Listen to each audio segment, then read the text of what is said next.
నేను కాలేజ్ చదివే రోజుల్లో బాగా గుర్తనమాట. అప్పుడు కమ్యూనిస్టు సంఘాలే డామినేటెడ్గా ఉండే, ఏఎస్ఎఫ్, ఎస్ఎఫ్ఐ, పిడిఎస్యు ఇట్లాంటి, ఏబీవీపీ, ఎన్ఎస్యుఐ ఇట్లాంటి దానికి వచ్చేటప్పటికి బీజేపీ, కాంగ్రెస్ అనుబంధ సంఘాలలాగా ఉండే.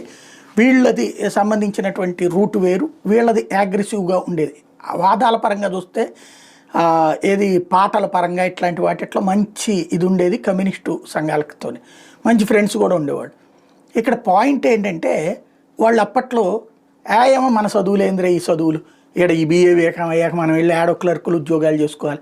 అదే చైనాలో అయితే కనుక ఎట్టా చదువు అయితే డైరెక్ట్ ఉద్యోగం ఉండ బాబాయ్, రష్యాలో అయితే కనుక చదువుతున్నప్పుడే ఉద్యోగం ఉండ బాబాయ్, మన దేశం ఎప్పుడు బాగుపడుతుందిరా అంటే, అయ్యో ఓహో మన దేశం వెనకబడి ఉన్నది, వేస్ట్గా వాళ్ళం మనం, అదే రష్యా అంటే కమ్యూనిస్ట్ దేశం అంత అద్భుతం అంట, చైనా అంత అద్భుతం అంట అని అనుకునేవాళ్ళం. పెరిగాక, చదివాక, ఉద్యోగాలు వచ్చాక ఈ ఫీల్డ్ ఎంచుకున్నాను కాబట్టి అవి కూడా తెలుసుకుంటాను.